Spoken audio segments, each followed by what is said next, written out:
Hello again, Bill here. Today, we're back in KSP, ready and willing to send our brave Kerbinauts off to almost certain death. Again.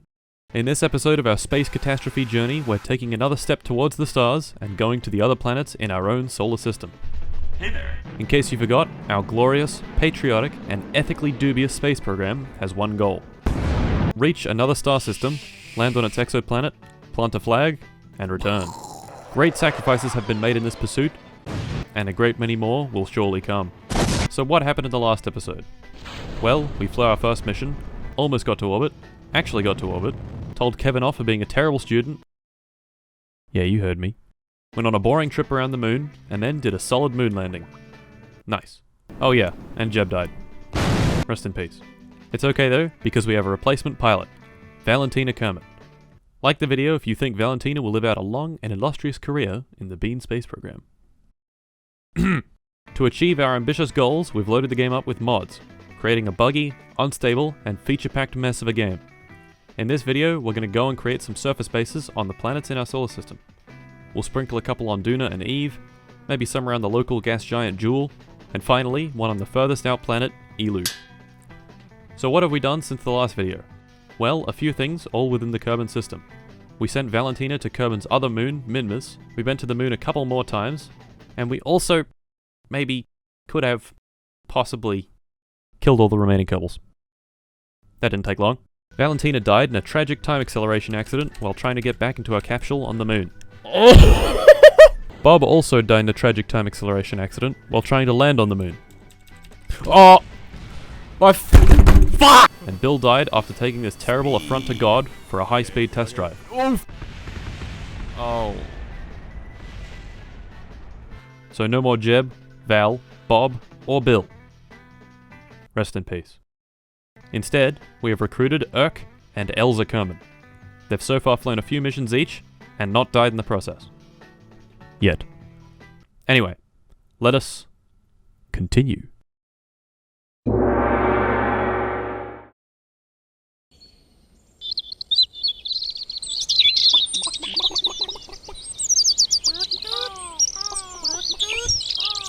Ah yes, the sweet sound of incredibly loud birds. We're starting our interplanetary exploration with the easiest planet to visit, Duna, which is the Kerbal equivalent of Mars. Our first mission will place an unmanned probe in orbit. This probe will map out the surface and establish a site for future missions to land and perhaps even colonize. For this mission, we have created the most powerful rocket ever built, for like the 7th time. Its name? Joe Bidome. It has 2 big solid boosters, a powerful core stage, and a very efficient upper stage. Now let's get this lad into orbit.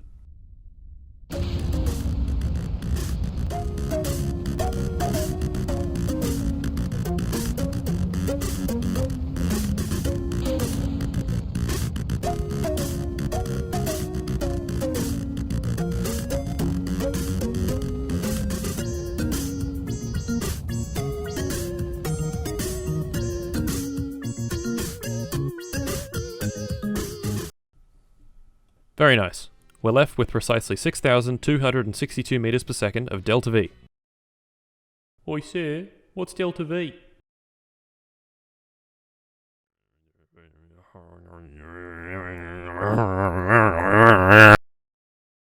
Speed. Quite simple. It's how fast you're moving. For example, 4 meters per second. Or, for my American viewers, 2.77 Barrett M82 A1s per second. Velocity. It represents speed, but with direction. 4 meters per second, to the right. In physics, and in maths, the capital delta from the Greek alphabet refers to a change in something. So, delta V would be a change in velocity. For example, we're traveling forwards in a straight line at 100 meters per second. If we point our craft forward, how fast would you expect we go after burning all of our fuel? 200... Well, since we have a... Kevin? Be quiet. Well, since we have 150 meters per second of delta V, we'd expect to be going around 250 meters per second. And sure enough, we do. If we face backwards and do the same experiment, we go 50 meters per second in the opposite direction. Nice. So why is this useful? Well, it basically measures how far our craft can go. Remember, our craft is being pulled by gravity. In order to escape its influence, we need to go fast. In order to go fast, we need to change our velocity. and thus, we need delta V. People have made these nice looking maps that give a rough estimate of how much you need to go anywhere in the solar system. As we can see, to get to Duna we need to escape Kerbin's gravity and then extend our orbit to intersect Duna's. According to the map, this will take us around 1,000 meters per second. Anyway, let's go to Duna.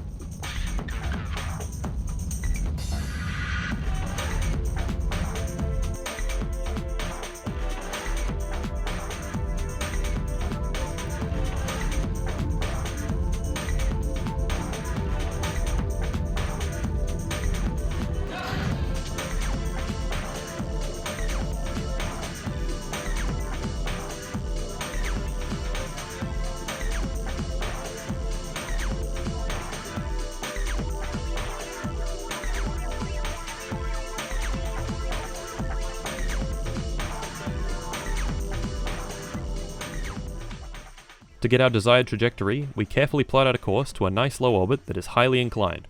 However, on the way there, I do this. Oh! What happened here is my incredibly fat, sausage-like fingers mashed the time accelerate button and shot me straight past Duna. Are you Nice. Not to worry though, we packed way more fuel than necessary and can literally just turn around and chuck her in reverse. To prevent shooting past again, we point backwards at the closest approach and slow down until we get a nice circular orbit. And there we have it. We're in orbit and mapping the surface of our first planet. On to... I'm just going to tell you right now, Launch 2 was a complete disaster. For Launch 2, we built another powerhouse of a rocket, PogFrog-1, with one simple goal: footprints and a flag on Duna. The rocket was going to place this section here in orbit of Duna. This lander would then separate and fly itself down to the surface where we'd do whatever it is we wanted to do. Whether that be running temperature scans, planting important flags, observing the goo, or dropping the Kerbal repeatedly on his head. After doing this important science, we'd hop in the lander and fly it back into orbit to meet up with the transfer stage. Fairly simple, right? Yeah, you'd think. Anyway, let's launch.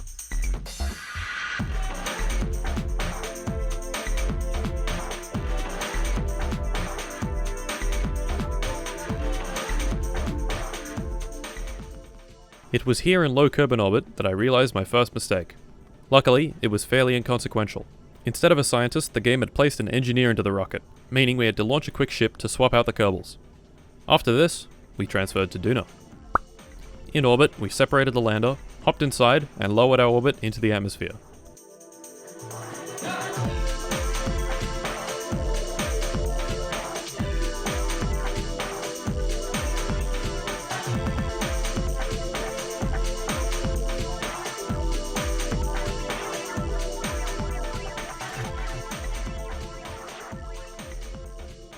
And there we have it. Urk hopped out and planted our first interplanetary flag. He named this incredible site Monkey Planet Now Claimed, and inscribed the plaque with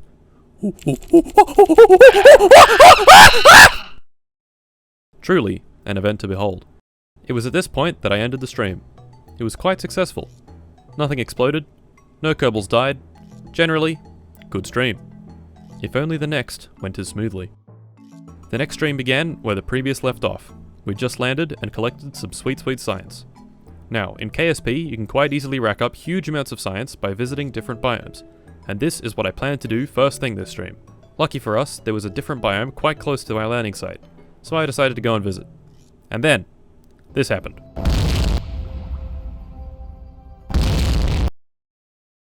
Well, fuck.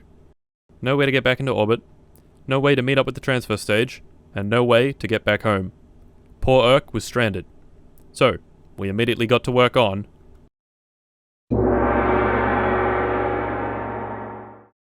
This was actually quite easy to design, because we'd already done it. Introducing PogFrog 1.5. Thank you. All we had to do was remove the science experiments, most of the transfer stage, add an antenna, and we were ready for launch. So, we launched. However, on the way up to orbit, this happened. Yes, that is in fact where the engine is supposed to be. Despite this minor readjustment, we pressed on with the upper stage and made it into orbit. In orbit, we opened up the solar panels and set an alarm for Duna's transfer window. which was going to be in around 150 days, meaning Urk had to entertain himself on Duna's surface for over half a year. Poor Urk. Oi, sir. We then set time acceleration to 1 million times and quickly got to the transfer window. Oi! Just wondering what a transfer window is?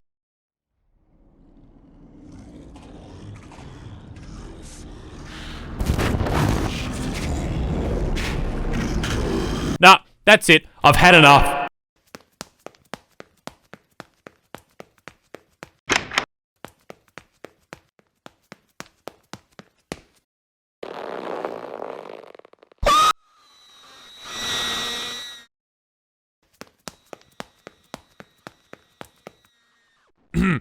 Anyway, class, you may be wondering what a transfer window is. Oh yeah, that's what I wanted to know. Today, we're learning some more basic orbital mechanics. So, here I am, in orbit at 75 kilometers in altitude, only just above Kerbin's atmosphere. Here is Jim. Say hi, Jim. He's orbiting at 150 kilometers in altitude. Which one do you expect orbits Kerbin faster? If you said Jim, you're wrong, and you should feel bad. I orbit faster. But why? Well, firstly, if you cast your mind back to circle geometry, this circumference is smaller than this one, so it has less overall distance to travel. On top of this, my craft is experiencing stronger gravity because it's closer to Kerbin. Stronger gravity means we need more force in the opposite direction to cancel it out, which means we need to go faster. Hence, our speed is higher, and our distance is shorter, making each orbit much faster than Jim's. This demonstration also applies to planets. Kerbin is closer to the Sun than Duna, and thus orbits faster. Sometimes they're close together, sometimes they're far apart. Now we would like to travel between them. Lucky for us, there's a time when they line up just right and a craft can travel between them very easily for relatively low fuel. This time is called a transfer window. The downside, of course, is you have to wait for it. Bringing us back to PogFrog 1.5, sitting in orbit of Kerbin waiting for the optimal transfer window. And would you look at that, it looks like we're ready to go.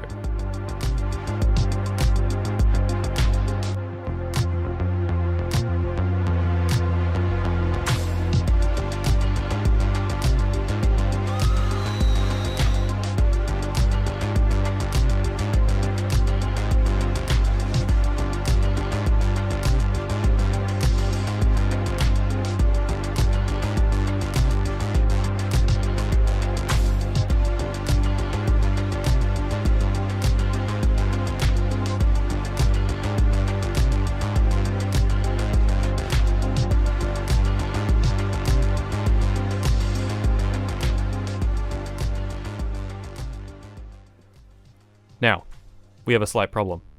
Our lander is quite low on fuel, and our Kerbal is about 19 kilometers away.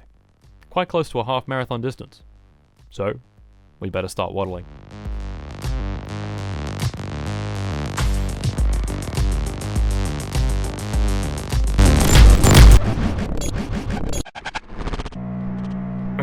Oh wow, would you look at that, the footage corrupted, and we're here!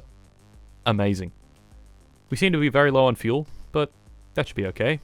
Let's get out of here.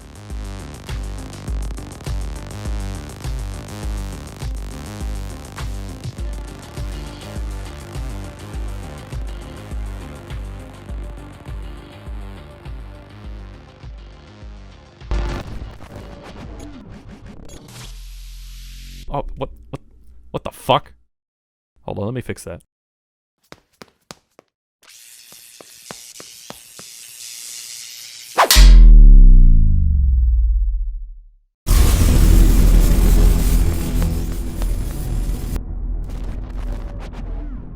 Ah, there we go. A nice round orbit created by our large amounts of fuel and delta V that we absolutely had on our rocket without question. No questions. Only problem here is, we seem to have run out of fuel, and we need to meet up with the transfer stage in orbit. But we can't, because there's no fuel. So Urk is stranded again. I think you know what this means.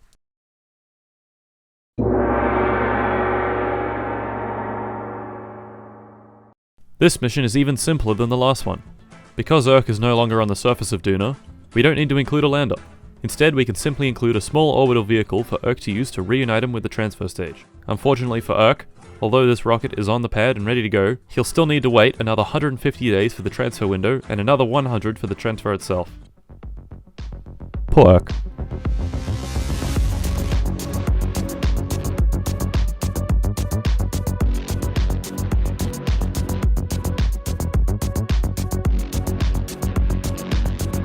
And we're here. Urk, however, doesn't have any fuel in his EVA pack, which means we need to move the rocket just right in order for him to grab onto the ladder. And there we go. We get in, meet up at the transfer stage, get inside, wait for the Duna to Kerbin transfer window, transfer back to Kerbin, ditch the engine and tank, re-enter Kerbin's atmosphere, open up the parachute, land, and recover the vessel. So finally, after several years in space, Urk is home. And unharmed. So we'll give him a one-day break, and then send him back out. So, after a long and tedious design... Okay, let me let him back in.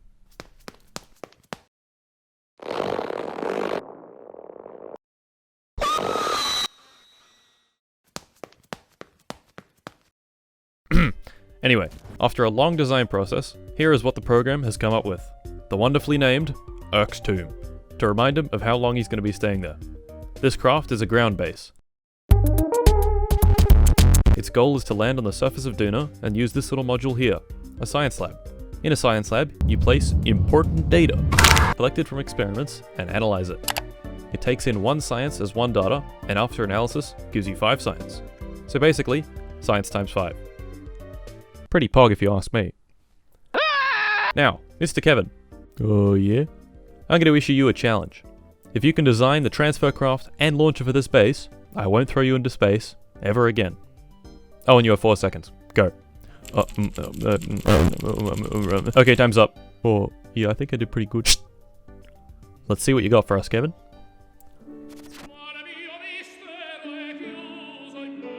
Oh my god. It's beautiful. The optimized engines, the fuel ducts leading into the center stage, the 300 kilograms off the mass limit, the slightly scuffed fairing. It even has a watermark. Okay, so, Kevin? It's bad. Anyway, we're gonna use this vehicle to take us to Duna. Oi! Why'd you throw me out? You're using me craft. Yeah, anyway. Let's get this guy up and into orbit.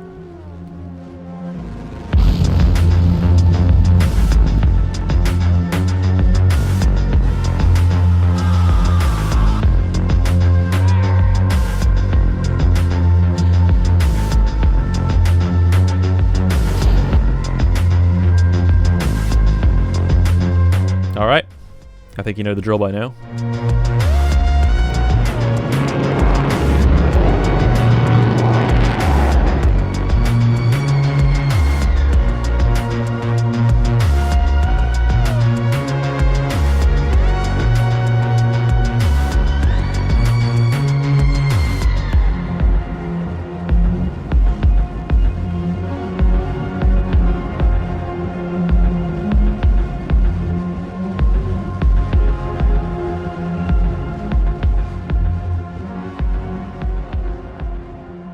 For the final time, Urk has touched down on Duna. Unfortunately for him, he will never leave again. He plants a flag and inscribes the plaque with... Uh-oh. Poor Urk. He goes and runs all the experiments available on the craft. This would ordinarily create a pretty big bounty of science for us, but with this science lab we can turn it into a huge amount of science, given some time.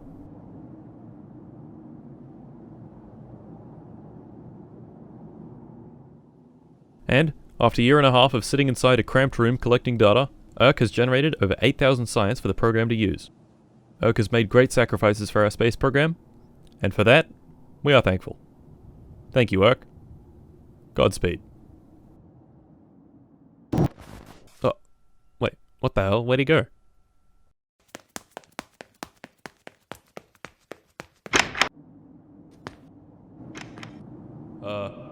Kevin?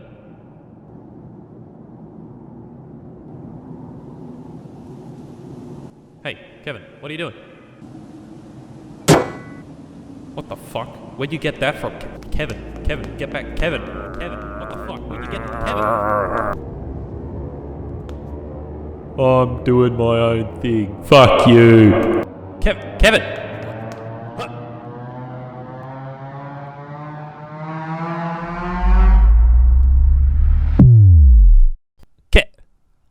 Where'd he go? What the hell? He'll come back, right?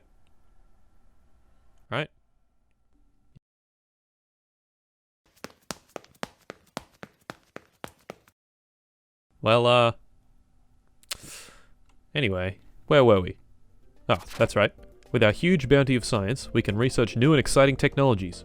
Better heat shields, more efficient engines, and special nuclear reactors are all available to us now. Very good. I think this means we should start building. So, we've conquered Duna. Some probes, a landing, and a base. Now let's move closer to the sun, to the purple boy. Eve. The biggest bastard in the solar system. What are we going to do there? The exact same thing as with Duna, but with a single launch. We're going to send a relay probe and a base. No lander this time around, because leaving Eve is reserved for people that have gained access to their entire nervous system. So why is Eve a total bitch to leave? 3 things. Its very dense atmosphere, general girthiness, and high gravity. At sea level, the atmosphere is so dense that some engines simply don't work at all. The other reason is that to orbit Eve, you need to be going at around 3,000 meters per second, which is pretty quick. So no leaving for us. Or at least our Kerbals. On this one-way trip to the purple hellscape, we have recruited our man, our boy, our hero, Obson Kerman. He'll be seated in the craft science lab for the remainder of his life.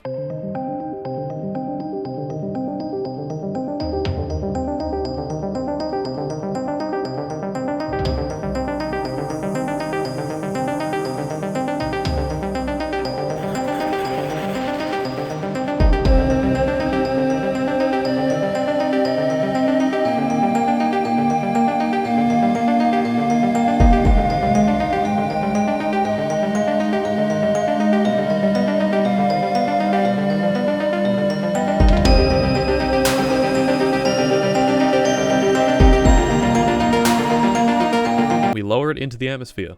Time accelerator ahead, burn up and explode.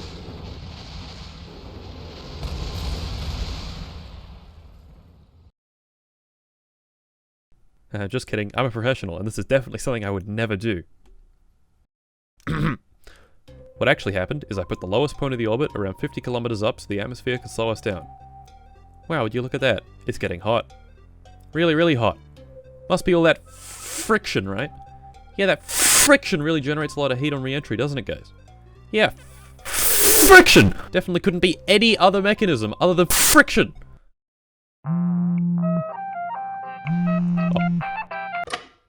Hello? Yeah, who is this? Wait, what about the YouTube comments? Oh, it's not friction? Huh.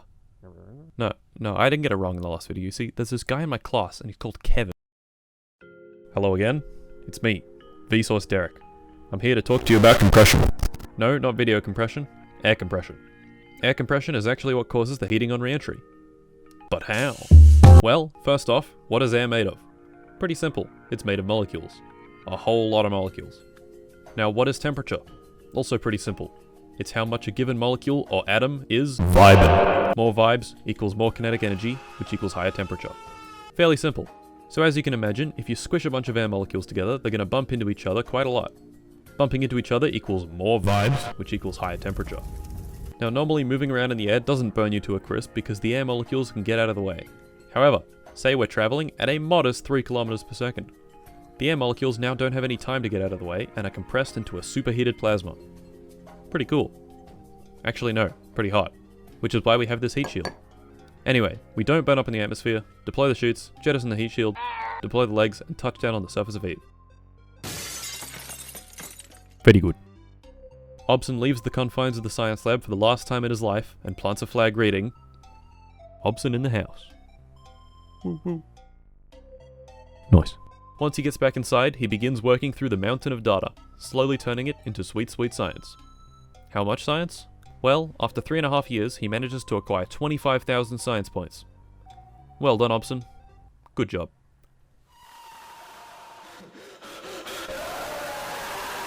Like the last time, we use the science to unlock more parts, and then we go out again.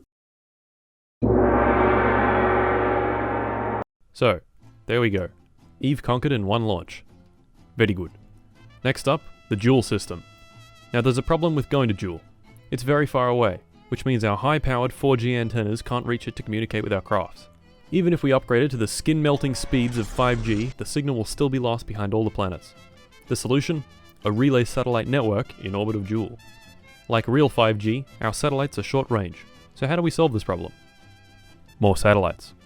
Behold, the great and powerful Telstra Incorporated 5G Tower Dispenser, the most powerful rocket ever built. 16 satellites per layer, 2 layers per hex section, 3 hex sections. In total, 96 satellites in a single launch. Very nice. 5G coverage, here we come.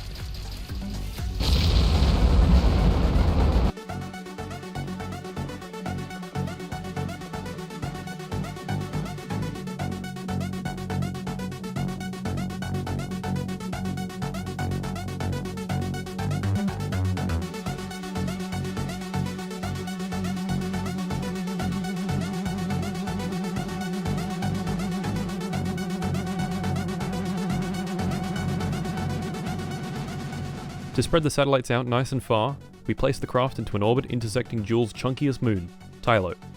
Then we max out the reaction wheels, spin up the craft to a truly eye-watering speed, and...